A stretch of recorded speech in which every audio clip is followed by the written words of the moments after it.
कल हम सभी ने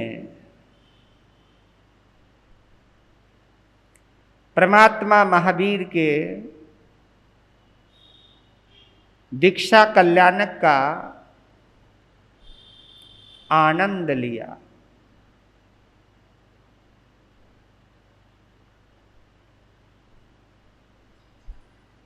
दीक्षा कल्याणक की जो भव्यता है,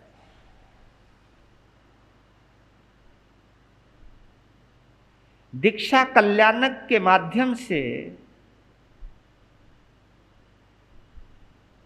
लोकांतिक देवों का जो जीता व्यवहार है,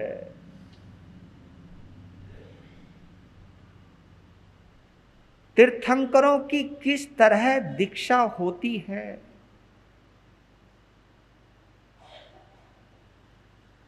उन सभी घटनाओं से परिचित होने का मौका मिला।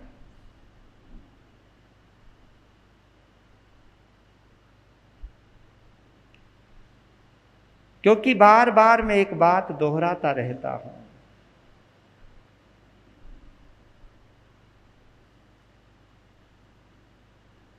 इस कथा को जितना डूब करके सुनोगे,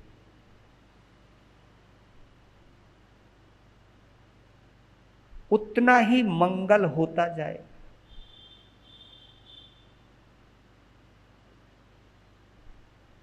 जितना डूबोगे उतना ही महावीर से जुड़ोगे।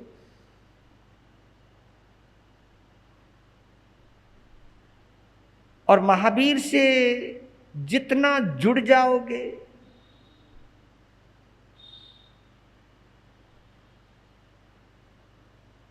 उतनी ही मात्रा में हम समस्याओं से दूर हो जाएंगे।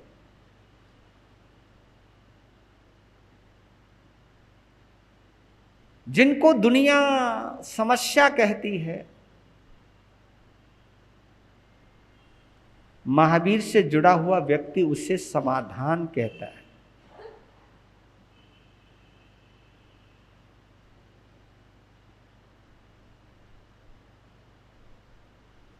हमें लगता है ये समस्या है, लेकिन महावीर कहते कि ये समस्या नहीं है, ये समस्या का निराकरण है, ये समस्या का निवारण है। जब कभी भी हमारे पर, तुम्हारे पर कष्ट आते हैं, वो कष्ट ही नहीं आते, बल्कि कष्ट से मुक्त होने की प्रक्रिया है ये। शायद इसीलिए भगवान ने कहा, कडान कम्मान न मोख अत्थि। उस सूत्र का ये रहस्य है कि जब तक किए हुए कर्मों को नहीं भोग लोगे, तब तक उस कर्मों से तुम मुक्त नहीं हो पाओगे। तो दुख में भी एक आनंद की जो अनुभूति होती है, वो इस वजह से होती है।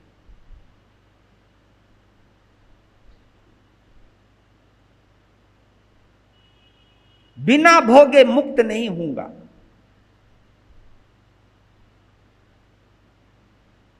जब मुझे सुख का उपभोग करने में कोई शिकायत नहीं होती,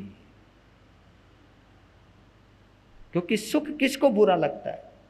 जब मुझको सुख का उपभोग करने में कोई शिकायत नहीं होती, तो दुख को भोगने में शिकायत क्यों होती?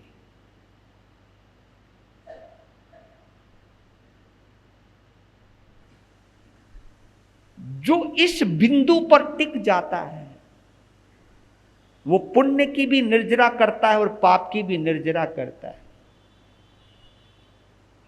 और जब तक पुण्य और पाप की निर्जरा नहीं होगी, तब तक ये आत्मा मुक्त नहीं होगी।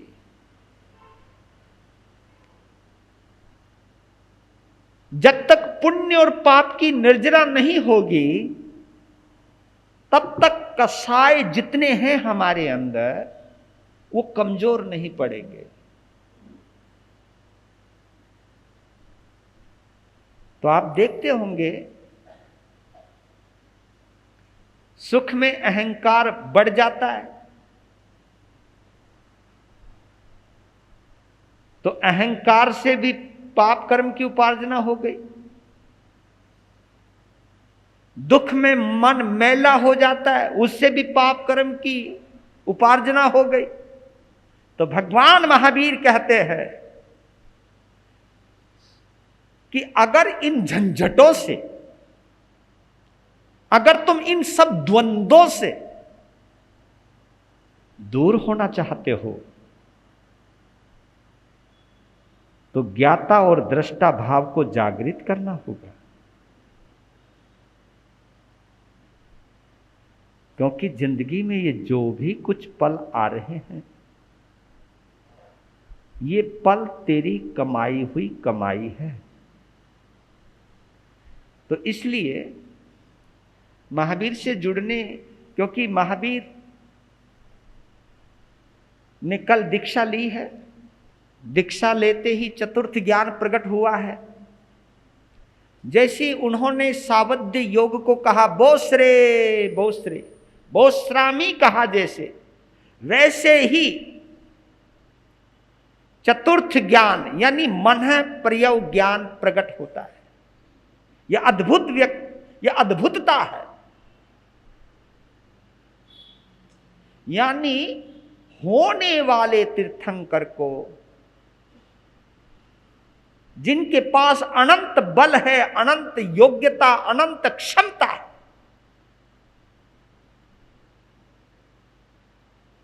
उनको भी जब तक सावध्य योग, चाहे वो घर है, चाहे वो परिवार है, चाहे राजपाट है, चाहे कुछ भी है, जब तक उसका त्याग नहीं होता तब तक मन है प्रिय ज्ञान नहीं। ये त्याग की प्रधानता बतला रहा हूं। जितना जितना त्याग बढ़ता जाएगा, लेकिन त्याग का मतलब त्याग होता है,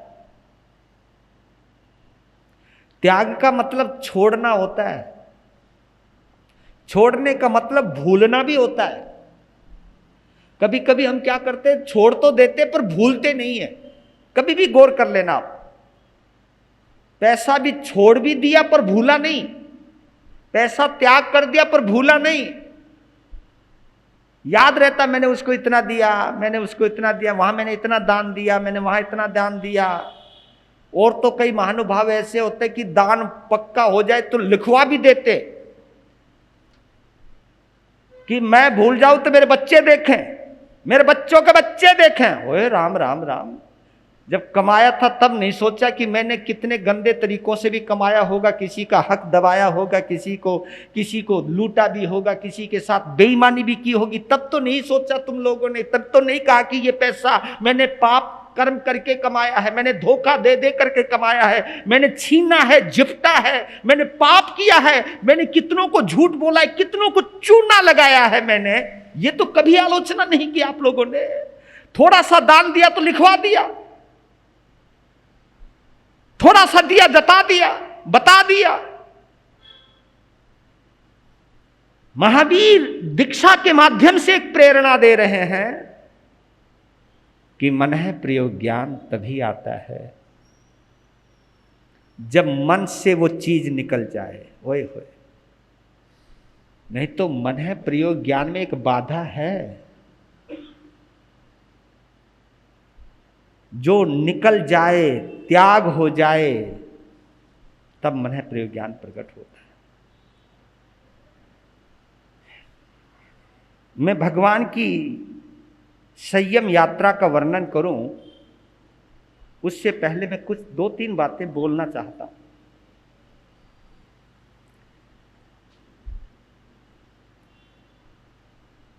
दो शब्द आते ना, एक सूर्योदय और एक कमल का खिलना। सूर्य वहां है, कमल यहां है, लेकिन इनके बीच में संबंध तो है।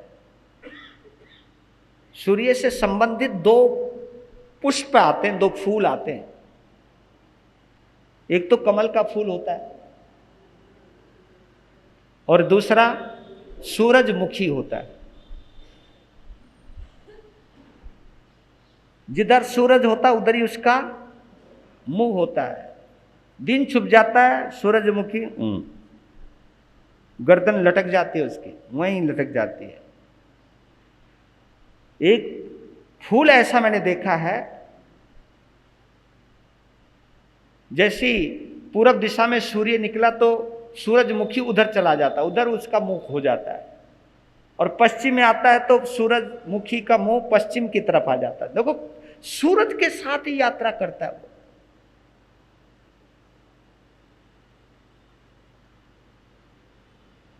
सूरजमुखी का फूल ऊपर भी होता है, यूं भी होता है, यूं भी होता है। तो कमाल है, ये प्रकृति क्या गजब की है। ऐसे ही कहा है कि अगर प्रभु तुम्हारे लिए सूर्य बन जाए और तुम सूरजमुखी बन जाओ, क्या चमत्कार हो। जिधर मेरे महावीर उधर मैं रहूंगा। मैं कुछ भी करूंगा, चलूंगा, फिरूंगा, खाऊंगा, पीऊंगा, कुछ भी व्यवहार करूंगा, लेकिन महावीर को अपने सामने रखूंगा। महावीर मेरे सामने रहेंगे।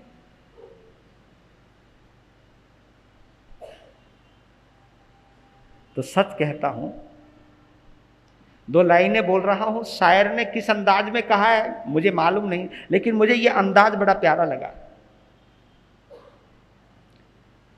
कोई दुनिया में चेहरा देखता है, ओए, कोई दुनिया में चेहरा देखता है, कोई चेहरे में दुनिया देखता है। कोई दुनिया में चेहरा देखता है और कोई चेहरे में दुनिया देखता है। तेरी आंखों में बस ये देखता हूं, तेरी आंखों में बस यही देखता हूं। मेरी आंखों में तू क्या देखता है, मेरी आंखों में तू क्या देखता है।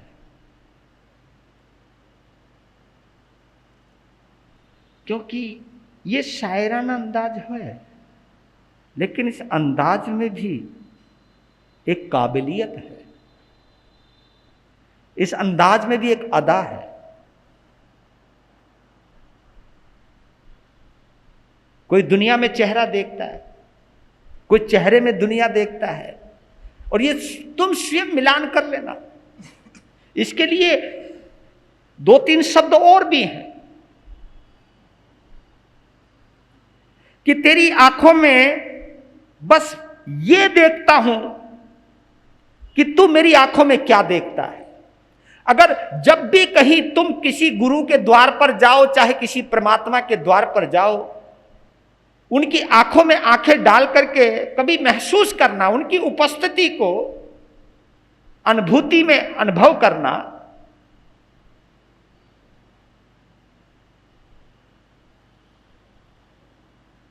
कि परमात्मा को तुम देखने गए हो या परमात्मा को तुम अपने आप को दिखाने गए हो।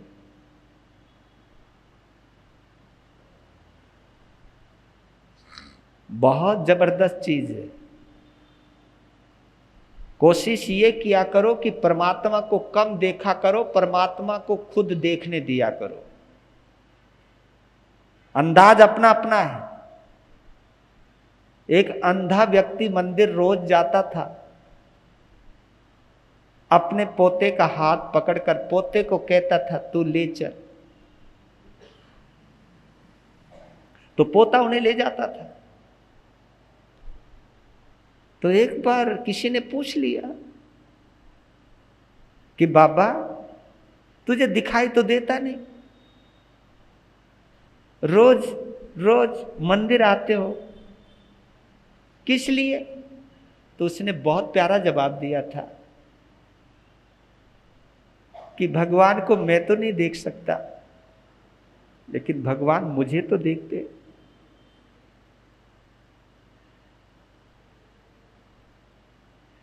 भगवान मुझे तो देखते हैं, दूसरा मेरे बहाने मेरा पोता तो भगवान को देखता है।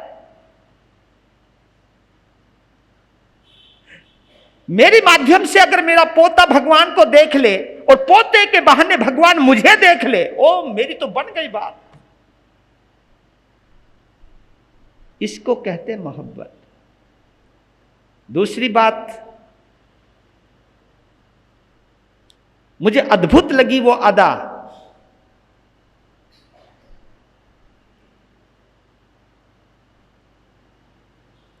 एक प्रसिद्ध कथावाचक है मुरारी बापू, उनकी 2 लाइनें में बड़ी सुनते सुनते कायल हो गया।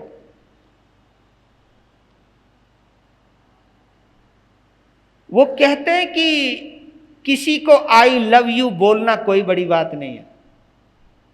गौर कीजिएगा मेरे बंधुओं, जो इन शब्दों की गहराई को जानता, क्योंकि इन शब्दों का हम अक्सर बहुत प्रयोग करते हैं, और बताओ कई तो ऊपर से भी कर देते, मतलब मन में प्यार नहीं है फिर भी बोल देते आई लव यू, है तुम्हारा भला हो। जब देखो कुछ का कुछ बोल देते हो, होता भी नहीं इतना, दिखा देते हो। कभी तो ये सोचते हो कि कोई बात नहीं, बोलना ही तो है। तो कहते हैं कि कोई बड़ी बात नहीं है किसी को आई लव यू बोलना, और कोई बड़ी बात नहीं है कभी कभी किसी को आई मिस यू बोलना। लेकिन बहुत बड़ी बात है जब किसी को यह बोलना I understand you, I understand you, मैं तुम्हें समझता हूं।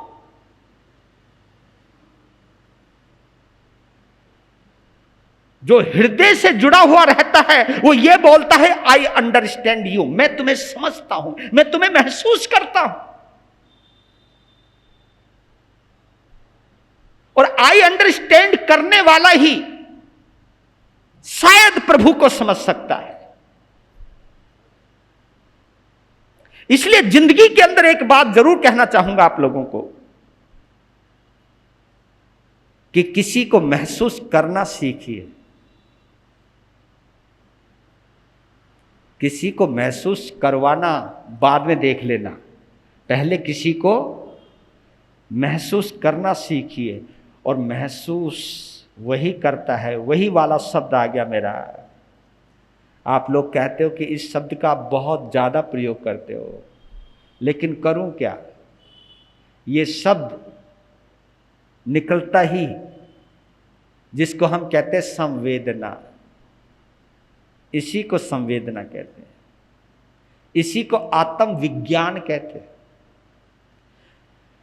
मैं प्रभु को इसलिए महान मानता हूं, अपने इन पूर्वजों को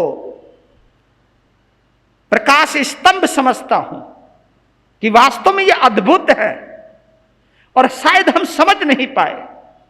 कहते कि कोई अगर हमारे में से या तुम्हारे में से, चाहे सुनने वाला हो चाहे बोलने वाला हो, अगर तुम्हारे में से हमारे में से कोई भी दिल से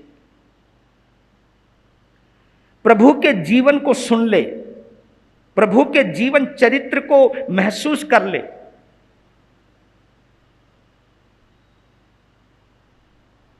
तो उसके भीतर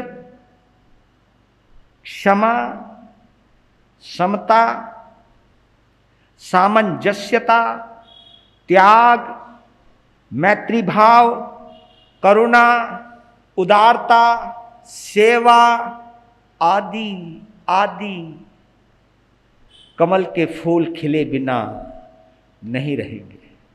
मैं यही कहता हूं कि महावीर अगर सूर्य है तो ये जितने जितने मैंने नाम दोहराए ना आपके आगे, ये सब कमल के फूल है। और ये कमल के फूल का संबंध हृदय से, दिमाग से नहीं।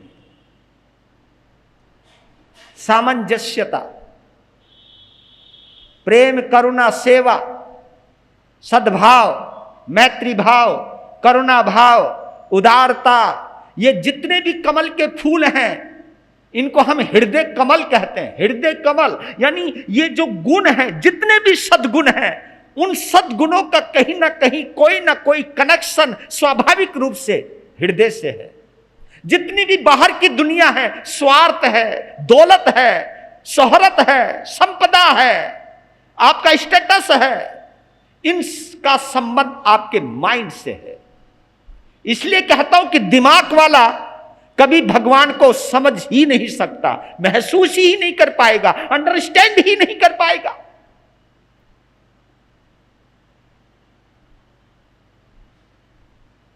इसलिए आप लोगों को एक बात और कहूं,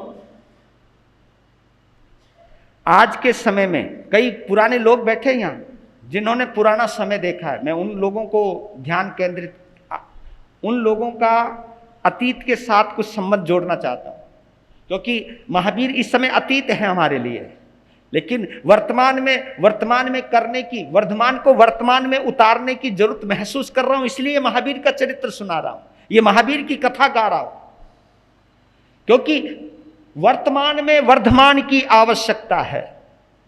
वर्तमान में वर्धमान की आवश्यकता है। वर्धमान से हम जितना दूर होते गए हैं, हम समस्याओं से घिरते गए हैं। वर्धमान से दूर होकर के हमने कुछ तो कमाया है, लेकिन खोया बहुत है।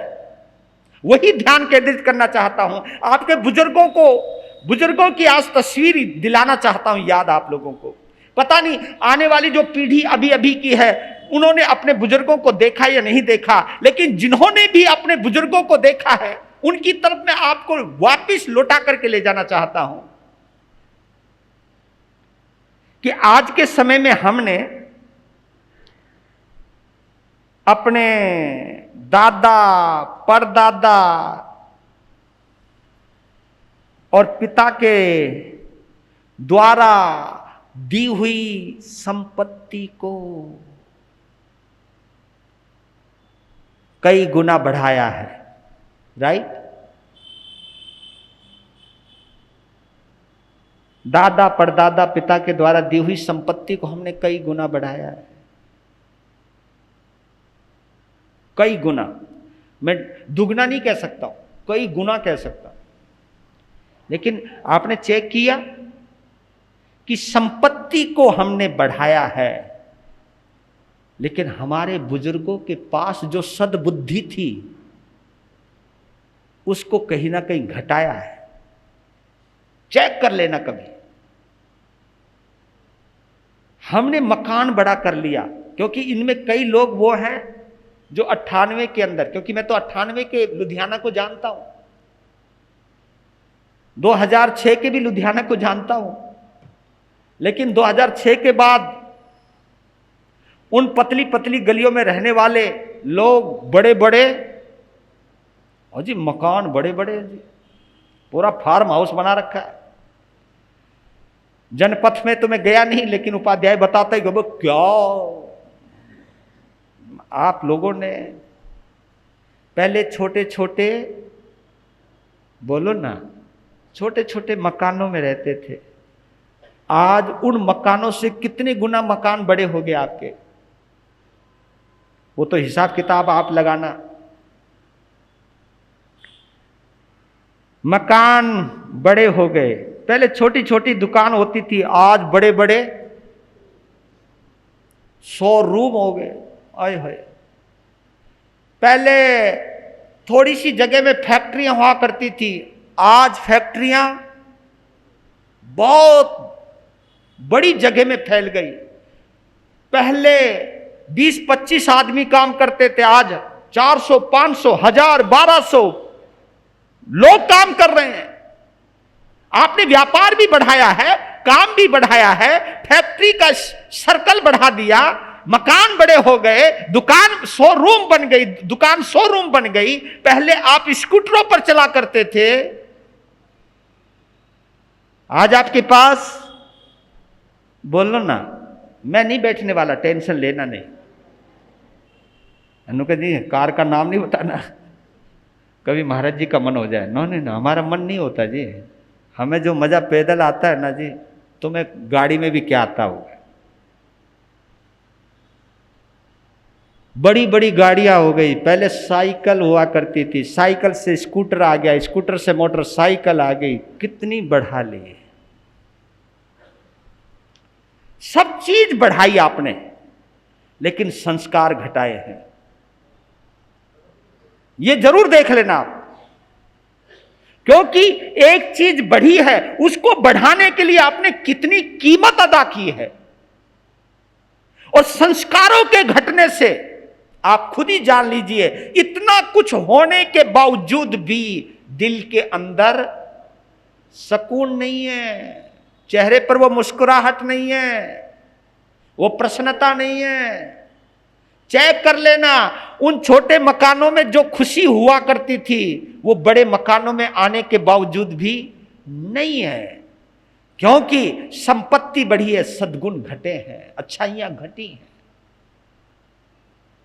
उन अच्छाइयों की तरफ ध्यान केंद्रित करने के लिए हमारे बुजुर्गों के अंदर बहुत सारी अच्छाइयां थी। हमने उनकी संपत्ति तो ले ली, लेकिन उनकी सद्बुद्धि नहीं ली, उनके संस्कार नहीं लिए, उनका प्रेम नहीं लिया। उनके अंदर कितनी सहनशीलता थी, कितनी अंडरस्टैंडिंग पावर थी। एक दूसरे के चेहरे को देख करके पता लगा देते थे कि इसके दिल के अंदर चल क्या रहा है। यह गहरी समझ थी, यह गहरी संवेदना थी। हमने खोया है इन चीजों को। वही चीज लौटाने के लिए यह महावीर की कथा गा रहा हूं। आपके पल्ले पड़ेगी नहीं पड़ेगी मुझे भरोसा नहीं, लेकिन हां, आपको सुनाते सुनाते महावीर मेरे पल्ले पड़ जाए। मेरे पल्ले पड़ने का मतलब गलत मत समझना, यहां पे तो शब्द भी बड़े गलत हो जाते हैं। लो जी, वो तो मेरे पल्ले ही पड़ गया। लो जी, आपको सुनाते सुनाते अगर महावीर मेरे साथ रहने लग जाएं तो मेरा सौभाग्य होगा। तो देखिए आप, महावीर जैसे ही दीक्षित हुए, क्योंकि दिन छुपने में केवल 2.5-3 घंटे रह गए। मंगशिर बदी 10वीं, यह दीक्षा कल्याणक है प्रभु महावीर का। तीसरे पहर में दीक्षा हुई है और दिन 4 पहर का ही होता है, रात भी 4 पहर की होती है। 16 पहर 8 पहर 8 पहर होते हैं, तो 8 पहर का दिन और रात होते हैं। तो जैसे ही महावीर ध्यानस्थ हुए, खो गए, लोगों ने कहा महावीर हमसे दूर होकर दुनिया के हो गए। हां, यही बात आप लोगों को कहना चाहता हूं।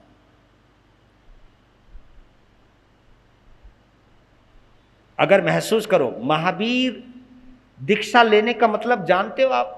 दीक्षा लेने का मतलब यह हो गया है कि परिवार से हट गए हैं। अब उनके लिए दीक्षा ली है जिन्होंने उनके माध्यम से कल्याण करना है। कोई कहीं है, कोई कहीं है, कोई कहीं है। वो अपने स्वार्थ के दायरे से बाहर निकल गए, परमार्थ में आ गए, क्योंकि तीर्थंकर बनने वाले हैं। वो तीर्थ की रचना करने वाले हैं। तीर्थ का मतलब एक घाट का निर्माण करने वाले हैं, और घाट उसको कहते हैं जहां से पार हुआ जाता है, उसी को हम घाट कहते हैं, है ना। जैसे बड़ी बड़ी नदियों के ऊपर क्या होता है? घाट होते हैं। घाट, घाट का मतलब वहां नाव रहती है, और नाव का मतलब यह है कि कोई भी आएगा तो उस घाट पर आएगा, और वो उस घाट पर जो नाव बंधी है उसके ऊपर, उसके अंदर बैठ करके दूसरे। तो महावीर घाट की नाव बन गए हैं, अब खुद तारन तिरन जहाज बन गए हैं। अब वो किसी एक की नहीं है, अब जो भी आएगा, कोई भी आओ, उसको बैठा के पार करना है। यानी एक ऐसी घटना घटित हुई है, एक घाट बन गए। दीक्षा लेती वो घाट बन गए हैं, यानी किसी को पार ले जाने वाले बन गए हैं।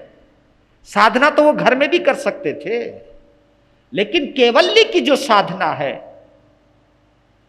तीर्थंकर बनने की जो साधना है,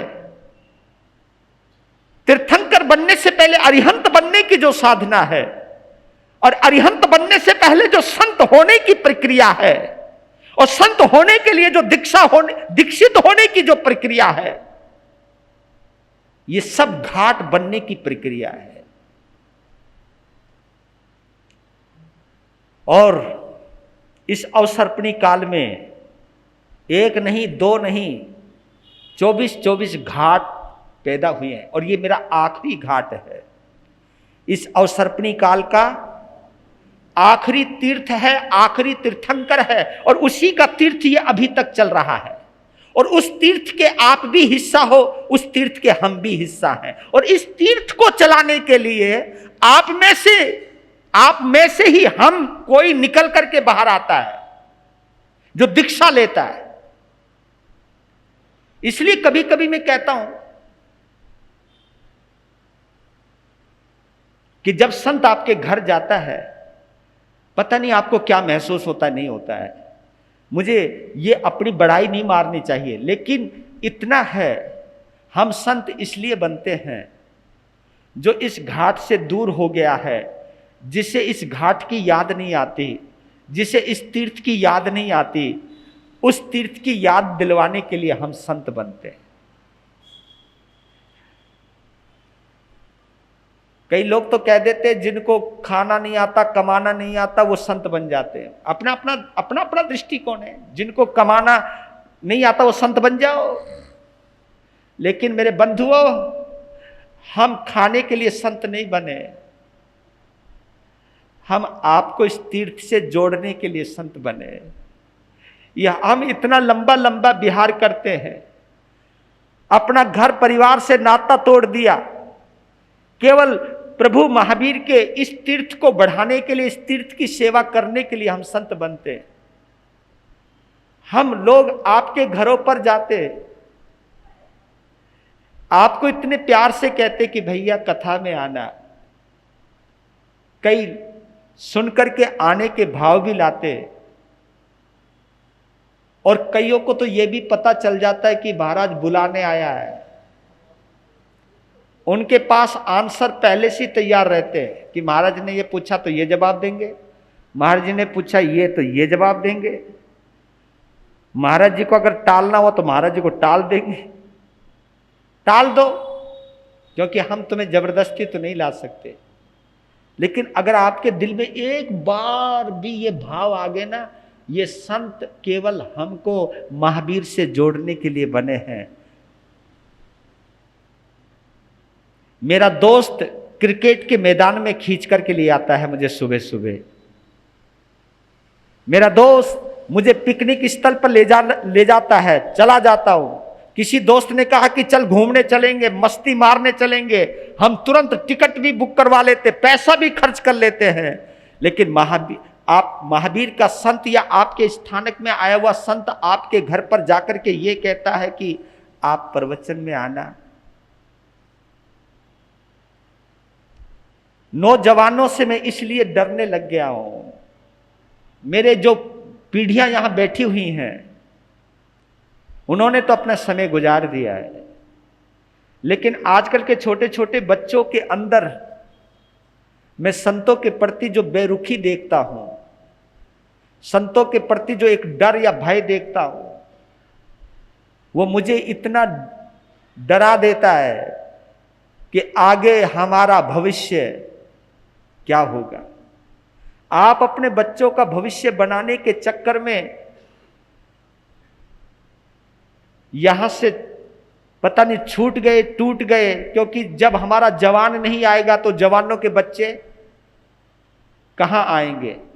और एक बात याद रख लेना कि घर में जब तक कोई बच्चा रहेगा तभी तक संस्कारी है, और वो बच्चा जब तक धर्म स्थान में आएगा तब तक घर का संस्कार बचा हुआ है। जिस दिन आपका नौजवान लड़का आपके घर को छोड़कर विदेशों में चला गया या जॉब करने चला गया और वहां पर उसने शादी की, विवाह कर लिया, और उसका संबंध अगर आपसे भी कट गया है, धर्म स्थान से, गुरुओं से कट गया है, तो वो धर्म स्थान से संस्कार नहीं संबंध टूटा, संस्कारों से ही संबंध टूट गया है। और याद कर लेना, वो तुम्हारे संतों की तो सेवा क्या करेंगे, वो तुम्हारी भी सेवा करने वाले नहीं है, क्योंकि उनको तुमसे भी प्रेम नहीं रहा है। उनको अपने स्टेटस से प्रेम है, उनको अपने व्यवसाय से प्रेम है, उनको अपनी नौकरी, अपनी जॉब से प्रेम है। उनको आपसे प्रेम नहीं है।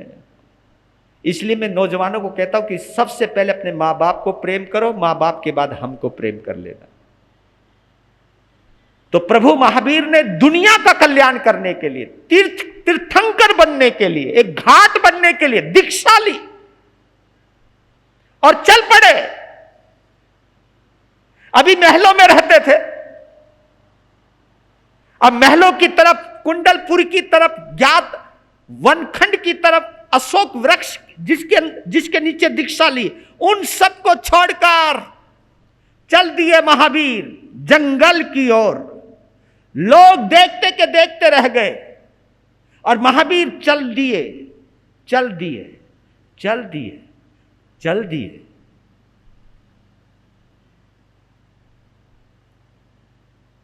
पीछे से एक आवाज आई। आवाज में दर्द था। वर्धमान, हे वर्धमान।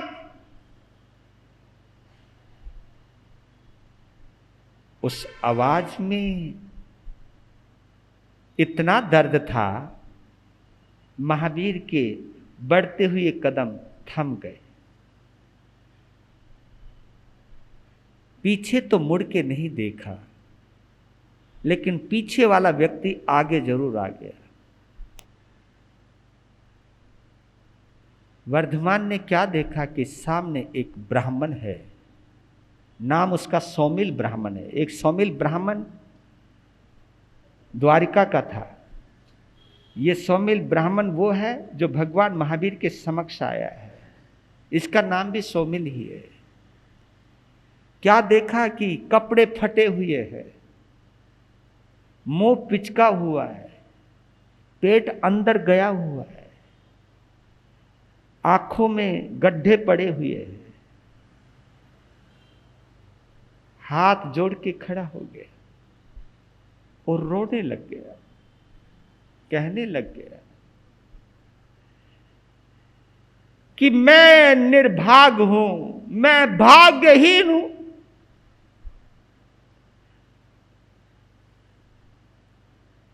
सुना हमने कि 1 साल तक आपने वर्षी दान दिया, लेकिन हम कहीं भटक रहे थे। जैसे ही हम आए, हमको पता लगा कि वर्धमान दीक्षा ले रहे हैं। हम आपकी दीक्षा भी नहीं देख पाए, ना ही हम आपके हाथ से कुछ दान ले पाए। हमको कुछ दो।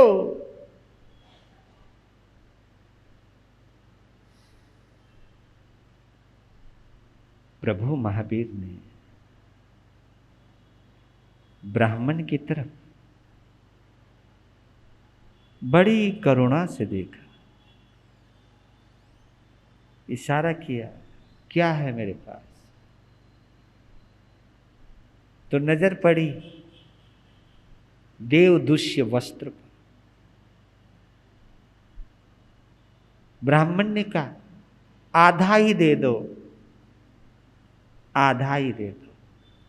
और वो देवदुष्य वस्त्र है। बस महावीर ने आधा फाड़ दिया और उसे दे दिया। थोड़ी पीछे गया ब्राह्मण,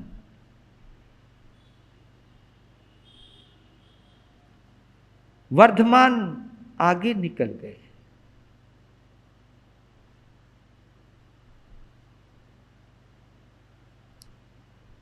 वो सोचने लगा ब्राह्मण तो कि मुझे पता नहीं क्या मिल गया, लेकिन वो जानता था इस देवदुष्य वस्त्र से मेरी काया की कोई शोभा नहीं है।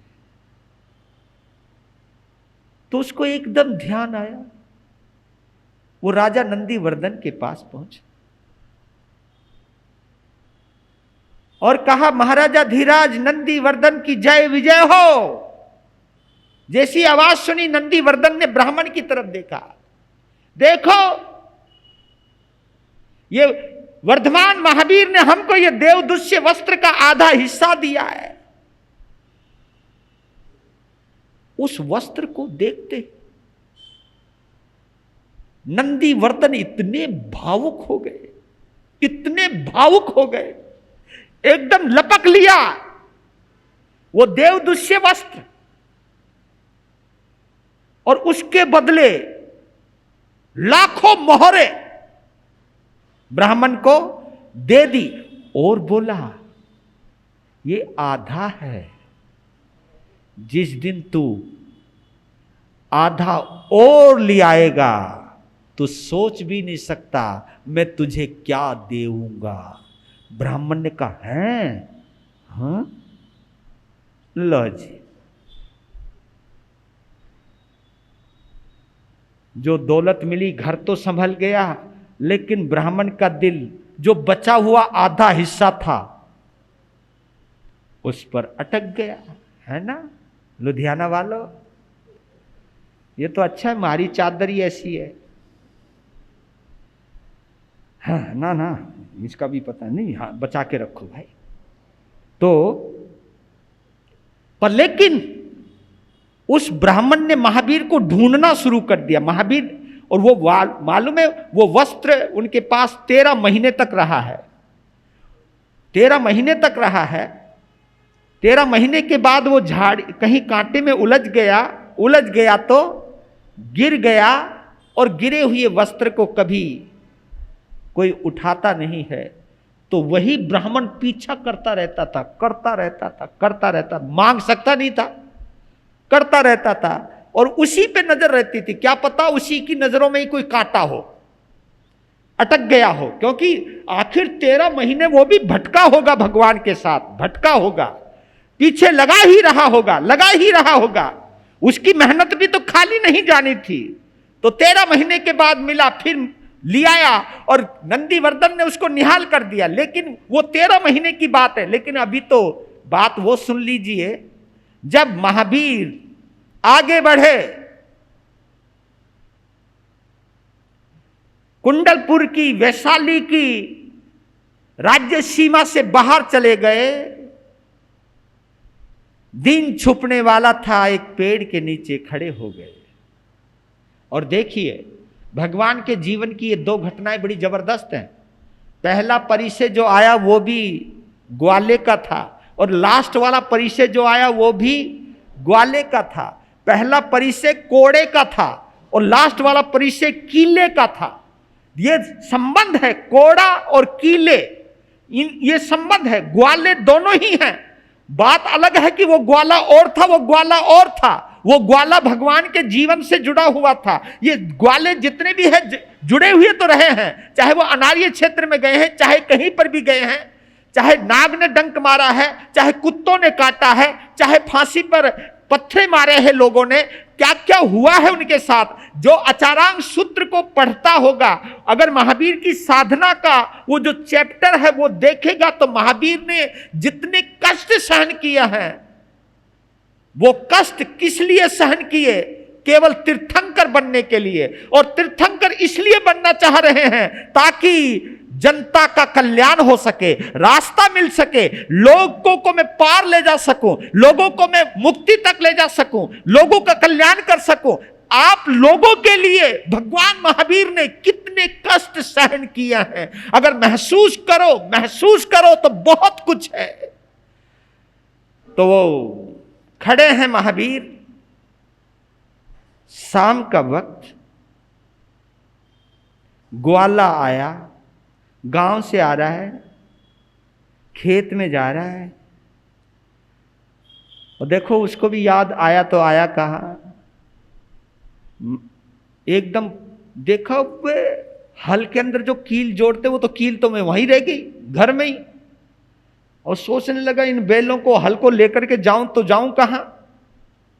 तो नजर पड़ी महावीर पर, और बाबा बड़े वक्त पर काम आ जाते हैं। आदमी सोचता है चाहे काम आओ या ना हो, एकदम बोल दिया, बाबा सुन,